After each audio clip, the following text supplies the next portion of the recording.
Call the August 10th Cullman City Council meeting to order. Mr. Moore, if you'd conduct roll call, please. President Pro Tem David Moss. Here. Council President Kim Hall. Here. Councilmember Jason Willoughby. Here. Councilmember Paul Schaefer. Here. Councilmember Chuck Scheichel. Here. Thank you. I'd like to invite Chief Peoples to the podium to lead us in the invocation and Pledge of Allegiance. So please stand. Let's pray. Father God, we thank you for this opportunity to meet together in this wonderful country, Lord, and our wonderful community. I just ask now as we do the business of the people, Lord, that you would bless those in leadership and that you would give them wisdom in all things. In Jesus' name, amen. Attention, salute, pledge. I pledge allegiance to the flag of the United States of America and to the republic for which it stands, one nation, under God, indivisible, with liberty and justice for all. Thank you, Chief. Item number 3 on the agenda, approval of minutes from the prior meeting. Do we have a motion to approve the July 20th, 2026 minutes as written? Make a motion to approve. Second. All in favor, say aye. Aye. Any opposed, say nay. Hearing none, motion carries. Public comments, petitions, requests, and communications. We have public comments from Ann Swayka to speak regarding issues with Bolte Crossing subdivision. We'll start with Ann. We have 2 others after Ann. And remember, for anyone not on the agenda, your time limit is 3 minutes for your speech. Ann. Okay, well, I just wanted to thank you, the City Council, for actually taking this up for us for Bolte Crossing. It seems like Lennar Homes only reacts whenever we have the City Council advocating for us, because we have no voice. They are in control of our HOA, and it's just gotten a little bit testy with a couple of things that are safety issues. The first one is the subdivision has street lights that have been sitting for a year now, and we actually have 4 or 5 lights that are actually operable. They keep saying that it's fuses, it's, something that they are missing parts on, but we're still dark. And we have dumpster divers and people coming onto our property that are going where there's new builds, and there's, the Lennar stocks up that new home with siding, flooring, bricks, and we have people that are stealing off of the property for Lennar. I actually had to call the police. Last week, we had a guy who had a 4-wheeler with a trailer, and he was stealing stuff from the property.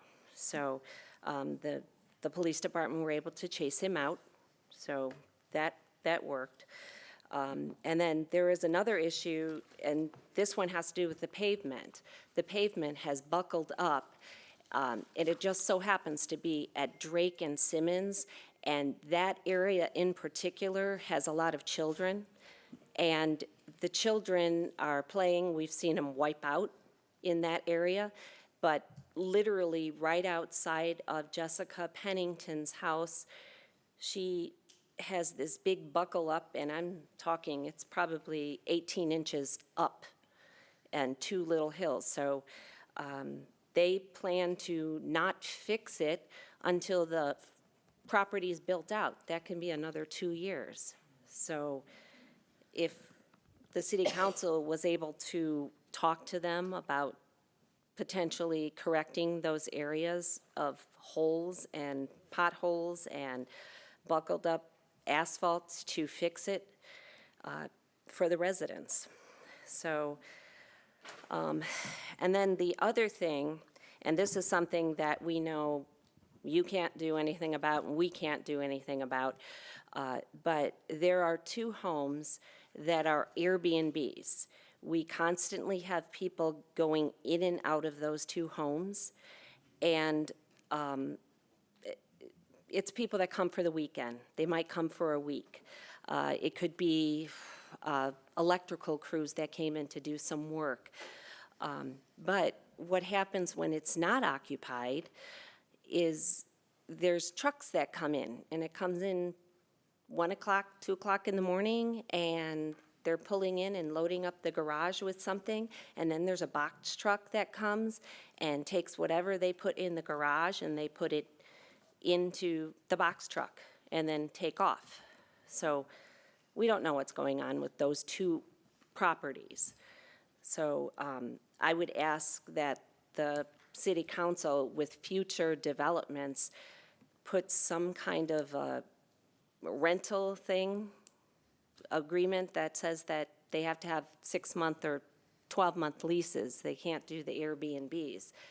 And I would assume that since it's an Airbnb, they would have to have some kind of a business license with the city. I would assume that the homes that are here in downtown, you know, there's several that are Airbnbs, but I would assume that there's some kind of a business license that's necessary for that. And we know that those two homes do not have them, and they're owned by the same individual. So, but I just thank you guys for hearing us out, and I don't know if anybody has anything to add, but. Thank you, Ann. Okay. Could you get those addresses to Mr. Moore, and he'll check on the business license? Do we have any other information regarding the Bolte Crossing? Erica, do you have anything to share as far as any of those details, or Brandy? I can speak to all of them. Okay.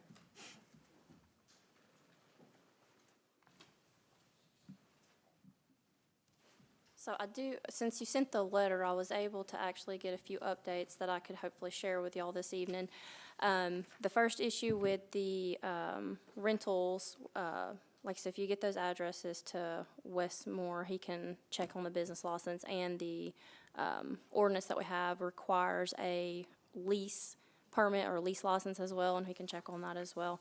As far as HOA turnover, I was told at 80% that would actually turn over to the homeowner. So it's not 100% build out, it's 80% that will be turned over to homeowners within the subdivision.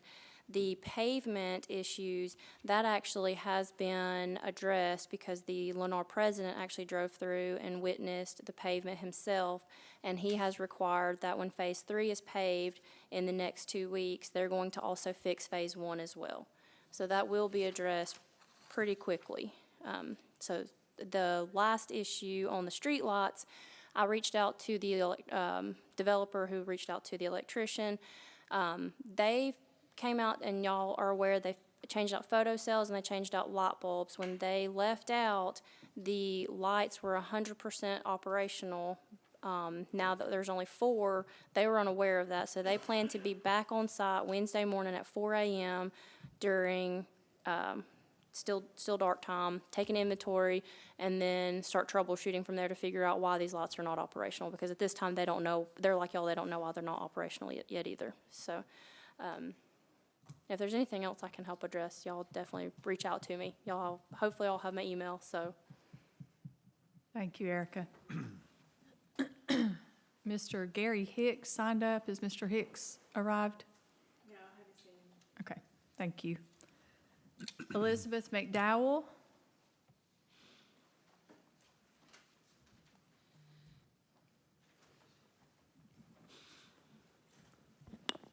Hello, my name is Elizabeth McDowell, and let me educate you on flock cameras. You, as a city council, bought a service that nobody asked for to solve a problem that doesn't exist. The system captures not only every passing vehicle's license plate, but also make, model, color, bumper stickers, roof racks, even scratches. Storing this data in a searchable database accessible to thousands of law enforcement agencies and private companies nationwide. These cameras also photograph drivers and passengers' faces, going beyond the public claim of only photographing license plates. And Through a new technology called Signal Trace, these systems can now track Bluetooth and Wi-Fi signals from personal devices inside passing vehicles. Signal Trace then links devices that regularly travel together, correlating them to a license plate. This pairs your personal devices to your vehicle, creating a persistent electronic fingerprint. Even if you're not driving, your devices can link you to that vehicle's location history. In July of this year, the case Chattery versus the United States, they're already laying the groundwork, saying that this is a definite violation of our Fourth Amendment rights. It says that third-party doctrine does not apply.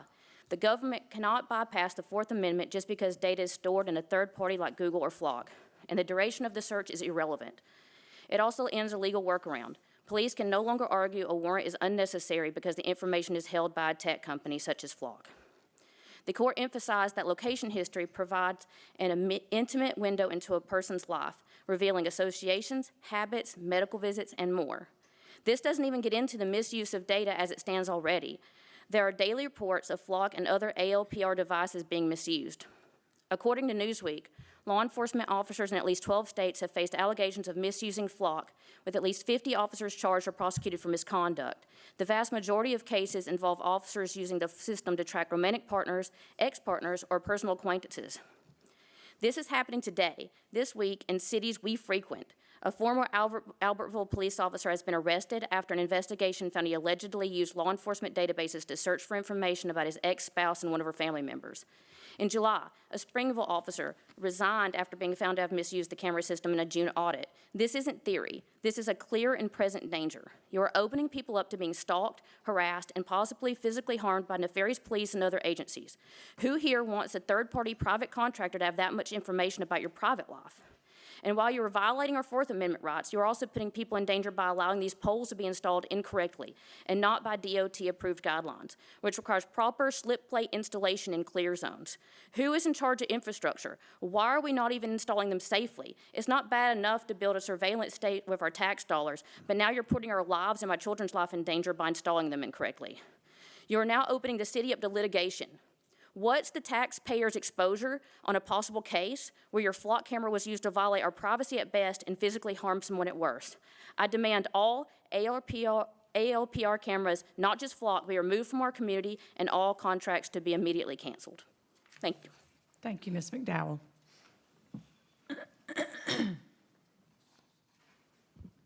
Item number 2 on the agenda is a special event request from Annabelle House for St. Bernard Prep School to hold the annual Bernard Blues and Barbecue on September 12th and 13th of 2026. We have a motion to approve. I'll make a motion to approve. I'll second. All in favor, say aye. Aye. Any opposed, say nay. Hearing none, motion carries. Item number 3, a special event request from Jeff Lawson of the Cullman Lions Club for the annual Cullman County Fair, beginning at 2 p.m. on September 26th of 2026. Do we have a motion to approve? Madam President, I make a motion we approve. Second. All in favor, say aye. Aye. Any opposed, say nay. Hearing none, motion carries. Now for our committee reports, we will begin with Council Member Place 1, Councilman Scheichel, Public Safety Report. Thank you, Madam President. I got a few things. First, I want to talk about, we got the Cullman City Communication Operational Report. Assistant Director Taylor England completed and received her FBI LEDA Trilogy Award. Telecommunicator Stacy Wright got a commendation from a citizen for her professionalism, promptness, and concern for the well-being of the citizen and her neighbors. Trainee Sandra Hallett completed her priority dispatch protocol training and is one step closer to being signed off as a telecommunicator. Cullman City Telecommunications took in and processed 3,359 total calls in the month of July. The report from the fire department, as we kind of discussed a little bit on the last one, the fire department sent a team down to assist with the flooding down in Texas. So give you just a little bit of their a summary of what they did. So on 7/16 they left for Texas, and we're just going to highlight a couple things. On the 20th, they participated in a mission, and then they returned home safely the 23rd. They provided medical response for the 2026 ASA Classic International Archery Tournament. Zach, I don't want to mess this name up. Prysock. Zach Prysock passed his Alabama Fire College certification for Instructor 1. Firefighter Kane Yates passed his National Registry for the EMT Paramedic. and Administrative Captain Taylor and Firefighter Seth Loggins assisted Cullman County EMA in Dodge City searching for a missing person. To the police department. So the police department, Community Relations Officer Adam Clark completed 80 hours of police management training. Congratulations. Chief Duncan wanted me to go ahead and remind everybody, Cullman City Schools start tomorrow, so they're asking everybody to please be patient. There will be many new parent drivers and student drivers on the roads. Multiple Cullman police officers will be directing traffic and assisting with school traffic routes to help keep everybody moving safely. From personal experience, I just bear with the officers and bear with the other drivers. Everybody's doing the best that they can. But please slow down, be patient, give yourself a little extra time in the morning. They want everybody to have a safe start to the school year. And that's all I got. Thank you. What about, do we have a new fire truck? Oh, yeah, we do have a new fire truck. I think Chief Peoples posted the, who did the video, Chief Peoples? One of the firefighters. He did a really, really good job. I mean, it's nice. I don't have a picture of it, but it's black and gold, and it's got a firefighter on the back with a mustache, so, you know. Maybe we could see it before the next council meeting at the work session, if there's no emergency. Well, we saw it. We saw Okay. it. Yeah, we went and saw it after. Well, I've been out of town. And then what about this Community Connect? Oh, yeah, I'm sorry, Chief Peoples? We're happy to announce that we've got a Community Connect through the fire department, which is up on the board. So on the city's website, if you go to the fire department page, it'll have a directive there which will allow you to click on it and fill out information on the residents. Everything from if you have pets or if you have special needs or anything that you would like the fire department to know before we get there. This is a very secure environment. Our IT director, Jacob, looked at it today, and you'll just be able to fill out information so that when we get a call to your address, it'll pop up your address as we're en route, and we can click on different links there in any information that you fill out, whether you have elderly or disabled, people in a wheelchair, or special needs. That information will be there, not just for homes, but also businesses. So just, if you would like to, you can go on there and look at that, and as the address pops up is when we see it. It's not something that is shared. It's all very secured, and we just like for the community to begin to work on that. That's great. We need to really promote that on our social media, Jacob. If you can connect Leanne with that information too, so we can do some push. We'll put it out on our newsletter as well. Hey, Madam President, I do have one more thing too that Okay. I neglected. Chief Peoples, we come forward. I want to recognize firefighter Alan Roberts. He's officially retiring after 18 years. I want to present this to Chief Peoples. He can give to him. This is it's a resolution signed by all the councilmen and the mayor. He opted to not show tonight, to not come up for the recognition. He seems to be a private person and preferred the comments from his team members and the accolades from those guys instead of coming up, you know, for in front of the public. So, Thank you. Chief, please extend our appreciation and our congratulations to him. Yes, Madam President, and thank you to the council for doing this. We appreciate it. Thank you. Councilmember Place Two, Councilman Moss, Tourism Committee Report. All right, there's quite a bit going on in the world of tourism and Park and Rec. And so I'm going to start with Joey from the Chamber. Joey Orr wanted me to remind everybody that this Friday will be the third and last second Fridays of the summer. The first two have been huge successes. The theme this Friday is the Neon Moon. There's great music lined up. So if you have the opportunity, come out Friday for second Fridays. A month from today will be the first annual Restaurant Week event, Culinary in Cullman, and that's taken shape and the tickets are on sale. It's going to be a big event. I want to encourage everybody to attend and participate if you can. That's on September 10th. And then the Christina Chambers Run, which would be a tourism event in some regards, was held on Friday. I don't know if everyone saw it, but it was a huge success. There were 910 registered runners or walkers, which is a record in Cullman, we think. The people that put it on wanted me to give a big thanks to the police department, the local volunteers, the community support. It was a very successful event, honoring Christina Chambers and then also raising money for her son and for Willow Path. And we had a lot of people coming from out of town, so in some regards, it was a tourism event as well. And I've got Nathan here that's going to fill us in on what's going on in Park and Rec. Thank you, Councilman Moss. It's been a busy week this past week. We've actually had a couple weekends in a row where I believe our hotels have been nearly full, if not full. I did get some reports that we were sold out in several hotels. But starting with the ASA Archery Tournament, we had our, I think, 14th event with them. It's always a great time to work with their group and work with St. Bernard on that. And we appreciate all the first responder help and everybody that's involved with making that tournament happen. It was another great success. We had nearly 2,000 participants, like always. We also had this last weekend the state USSSA softball tournament, and we also sold out the hotels with that. If you went to the Omni Sports District this past weekend between Wildwater and soccer and the softball tournament, there really wasn't a parking spot to be found. People were parking just about everywhere, so I'm thankful for the parking lot that's coming and will be open soon. We also did the ribbon cutting at the Lazy River.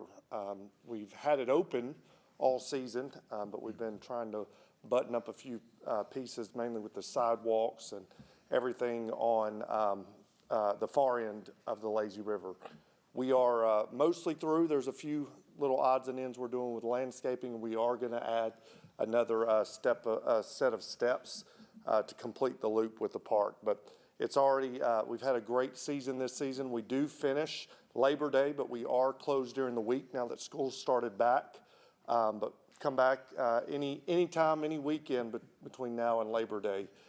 We are 10% ahead of our attendance last year, even with the weather issues we've had. Just about every weekend has had storms predicted, and definitely scattered storms most every weekend, I think, this season. So to be up 10% is quite remarkable. We appreciate the job the team's doing there. Also, the tennis courts, if you're over by the high school, you may have noticed that the fence is gone and the building's gone. We're excited to be partnering with the high school on that project. The high school is rebuilding the building, which was much needed, which will include the restrooms.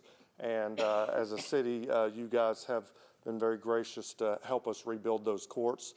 We have limped along and put Band-Aids on that thing as far as we could go. Those courts were in rough shape.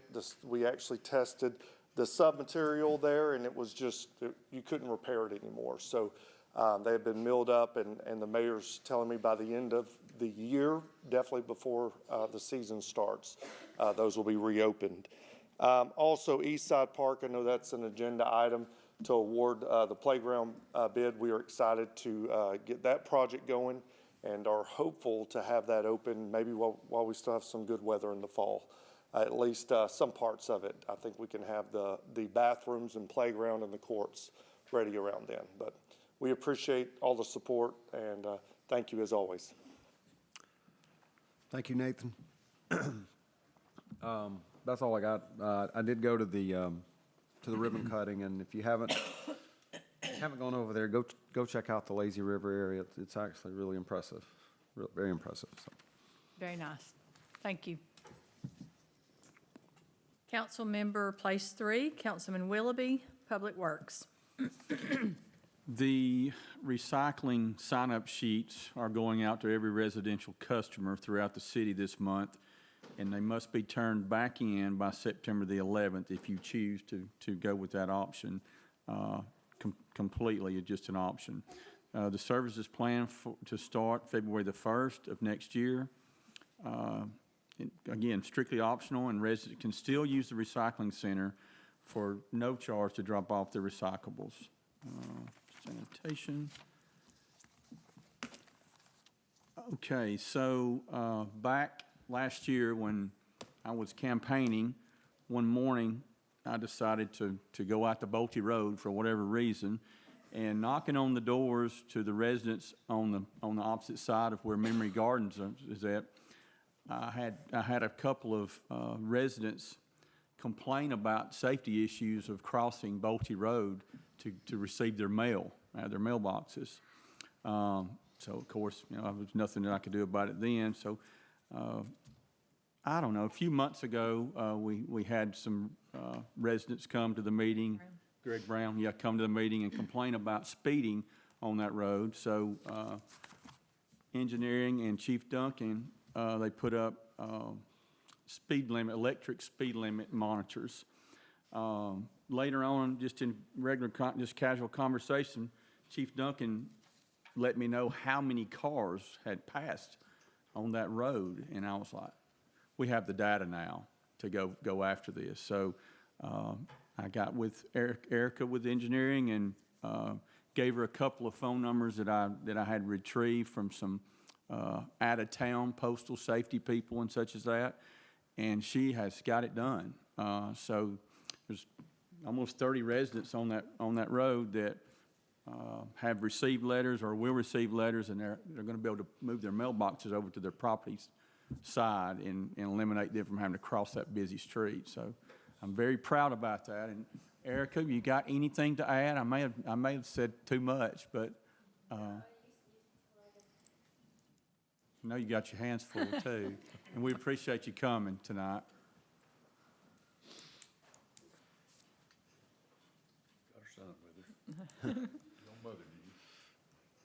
Yeah, so just to add, real quick, so we not only were able to track volume on that road, but we also tracked average speed. And the claims that have come in, the concerns that have come in, they are valid on that road. The speeders, the average speed on that road is well above the speed limit, but due to some physical constraints, and as far as access, there's only so much we can do physically to that road.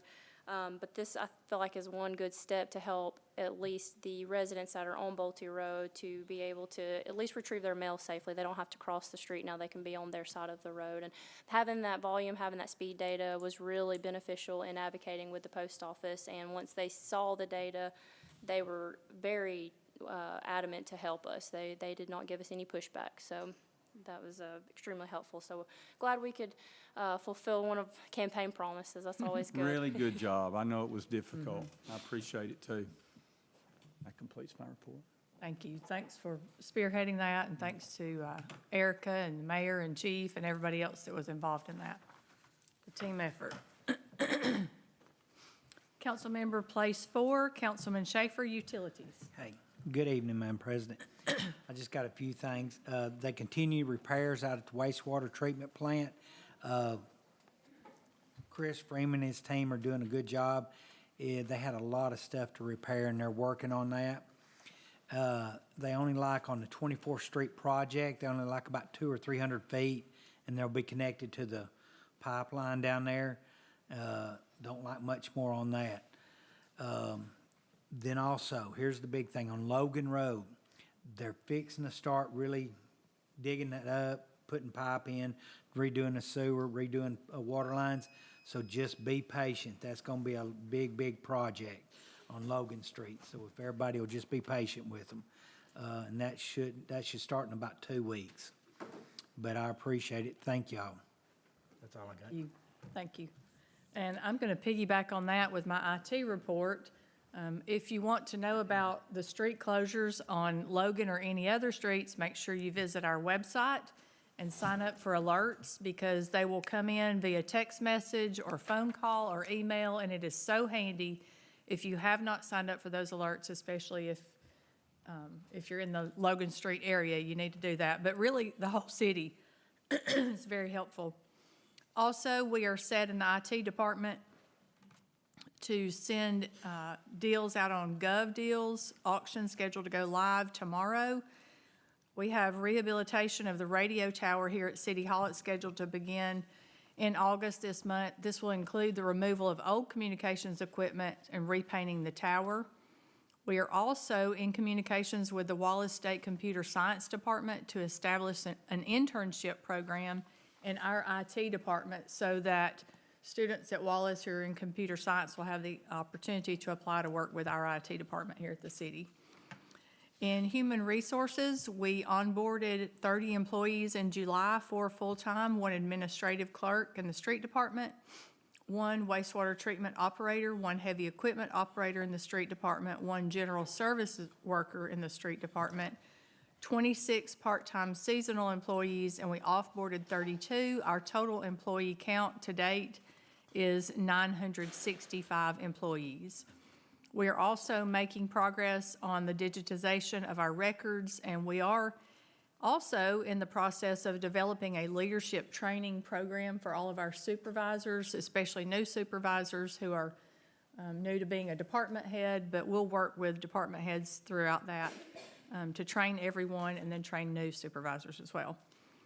In economic development in Cullman County, our unemployment rate is up 3.6% this month from 3.1% in the previous month. That data is for June of 2026. That's the latest available. Our other highlights from the previous month, we've sent building and site information to several companies looking at hosting Cullman as an industrial site visit. We've met with existing industries, participated in Alabama-Japan Legislative Exchange Program. This was hosted by TOPRE and included the Consulate General of Japan and the Japanese Chamber of Commerce and others. We attended a meeting with Wallace State Community College regarding workforce and the FAME program and met with Cullman Electric Co-op team to discuss economic development issues and site plans.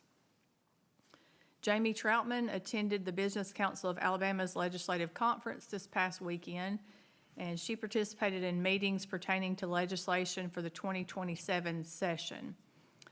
One of our new employees, Charlie Overton, was accepted as one of the 2 in Alabama to participate in TVA's Leadership Institute. Excuse me. And Susan Eller served on a panel at the Economic Development Association conference. You're gonna have to take the next part. I'm sorry. Okay. I think I got a scratch in my throat. Mayor's report. Mayor's report. You all right? Okay. I've had a tickle in my throat. All right.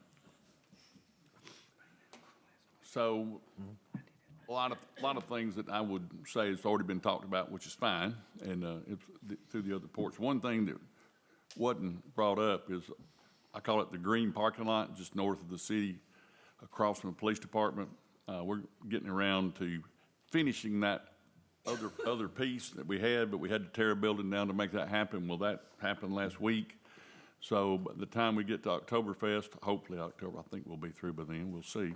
But for sure, Christina Market, we will have additional parking for that event. So that's a good way to do that. There's some, sometimes when it rains real hard, some flooding issues downstream. So by doing that and not in, asphalt, a non, this is a more porous type product with the grass, rain, some of that rain goes in the ground. So looking forward to that project being done. I know the people that come to the event will be glad for the extra parking.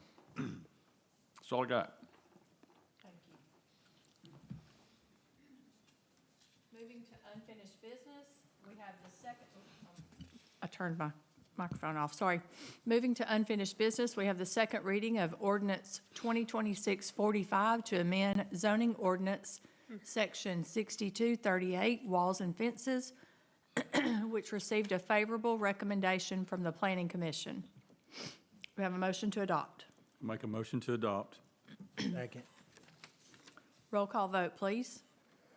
President Pro Tem David Moss. Aye. Council President Kim Hall. Aye. Councilmember Jason Willoughby. Aye. Councilmember Paul Schaefer. Aye. Councilmember Chuck Scheichel. Aye. Motion carries. Item number 2, the second reading of ordinance 2646 to annex property located at 1811 County Road 1301 as AG1 Agricultural District, which received a favorable recommendation from the City of Cullman Planning Commission. Motion to adopt. I make a motion to adopt. I'll second. Roll call vote, please. President Pro Tem David Moss. Aye. Council President Kim Hall. Aye. Councilmember Jason Willoughby. Aye. Councilmember Paul Schaefer. Aye. Councilmember Chuck Scheikel. Aye. Motion carries. Moving on to new business, item number 1 is to set a public hearing on September 14th of 2026 at 7 p.m. for ordinance number 2643 to replace sections 6252, 6253, 6254, and 6255 to include townhomes and add 62-56 design quality standards and remove unneeded section 6293, which all received a favorable recommendation from the Planning Commission. I would encourage anyone that's interested in the zoning regulations to click on the hyperlinks on the agenda to review that before the public hearing. Item number 2, resolution number 26131, to declare and surplus inventory, equipment, and other assets not needed by the city of Cullman. There's several items listed on this inventory. Do we have a motion to adopt? I make a motion to adopt. I'll second. All in favor, say aye. Aye. Any opposed, say nay. Hearing none, motion carries. And I appreciate Mr. Moore and Mayor and council members and department heads and making sure that we were able to pull this together so that we have one master list. Now, Jacob, I guess you and your department will get it posted for us, right? Thank you. This will really help clean up our inventory. It'll reduce some insurance costs on items that are unused. So we appreciate everybody's work on that. Item number 3, resolution 2026-132, to amend the position control detail for fiscal year 2026, upgrading positions for the police department and the wastewater treatment plant to update the animal control officer job description, crime scene technician job description, police administrative clerk to the police crime scene technician, and then to upgrade wastewater treatment operator grade 2 to wastewater treatment operator grade 4. Do we have a motion to adopt? Make a motion to adopt. I'll second. All in favor, say aye. Aye. Any opposed, say nay. Hearing none, motion carries. Item number 4, resolution 2026-133, to enter into contract with ESRI, Environmental Systems Research Institute, for a GIS mapping software subscription not to exceed $30,200 per year. Do we have a motion to adopt? Make a motion to adopt. Second. All in favor, say aye. Aye. Hearing none, motion carries. Item number 5, resolution 26-134, to enter into contract with Visual Edge IT for the administration copier. Do we have a motion to adopt? Madam President, I make a motion we adopt. Second. All in favor, say aye. Aye. Any opposed, say nay. Hearing none, motion carries. Item 6, resolution 2026-135, to approve an economic development 772 agreement with API Cullman for the development of a retail shopping center. Do we have a motion to adopt? I'll make a motion we adopt. I'm sorry, wait, I'm sorry, I forgot. Oh, Ms. Troutman, excuse me. would you give us the details of this? I'm sorry, I've read it so many times. I was on a roll. It's okay. Okay, as she said, this resolution is to authorize the City of Cullman's execution of the project development agreement with API Cullman LLC under Amendment 772. This project is approximately 156,000 square feet, retail shopping center development, and it is made up of 15 to 20 new businesses with a capital investment of around $58 million. An estimated sales of approximately $55 million per year, with around $18.5 million in additional tenant investments. It's on a 12-acre site located at the northwest corner of Swofford and Cherokee. The official tenants will be announced at a later time, but we can say that the projected major tenant lineup includes the #1 Kids and Teens National Apparel Store, a shoe store, a national sporting goods store, a discount retailer, a home store, which is also #1 in the nation, and also small shops, restaurants, and boutiques. The main points of this project agreement This is a joint agreement between the city, the county, and API Cullman. So the final approval is contingent upon the county commission passing at its next meeting. The first store must commence construction, the project must commence construction no later than June 1st of 2027, and the first store must open no later than June 1st of 2028. This agreement is for a 10-year period, and it will expire on June 1st of 2038. The council has been very thoughtful and adamant in what is in the best interest of this community and its citizens.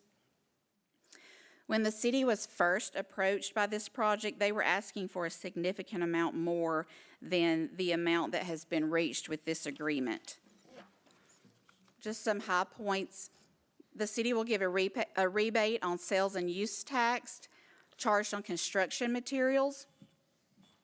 But the council was very adamant that this will only pertain to materials that are purchased in Cullman County.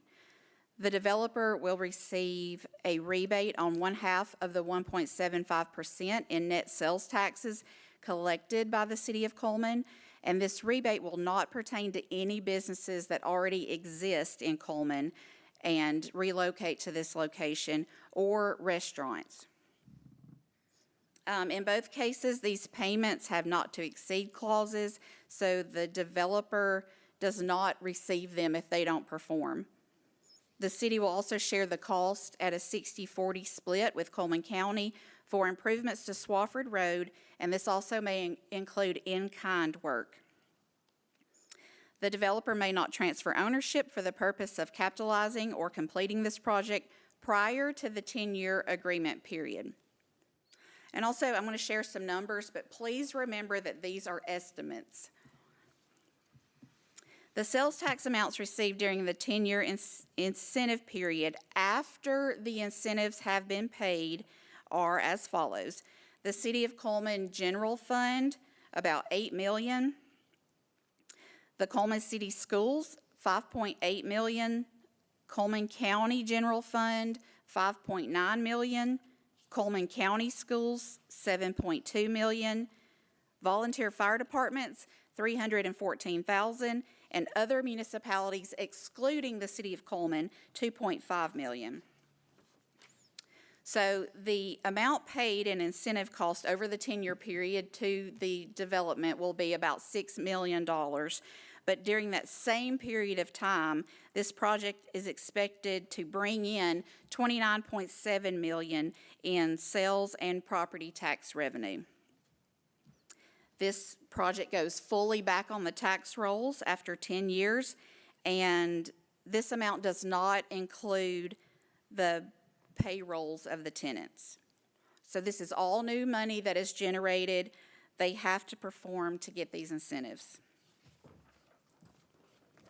Thank you. Thank you for that information and the report. Resolution 26-135 to approve the Economic Development Agreement 772 with API Cullman. Do we have a motion to adopt? I'll make a motion, we adopt. Do we have a second? Have a second. All in favor, say aye. Aye. Any opposed, say nay. Nay. Motion carries. Item number 7, Resolution 2026-136 to amend the Memorandum of Understanding with DDB Capital LLC for the development of a residential subdivision located on County Road 1466. This Memorandum of Understanding has been previously approved. This is just an amendment to that memorandum. Do we have a motion to adopt? I make a motion to adopt. I'll second. All in favor, say aye. Aye. Any opposed, say nay. Hearing none, motion carries. Item number 8, Resolution 2026-137 to approve a tax abatement for Project Resurge for a major addition with a capital investment of $10,919,000. This will not include abatements on educational taxes. Ms. Troutman, do you have some updates on that one as well, or did you want me to? I can share this if you'd like. Maybe. so I don't start coughing.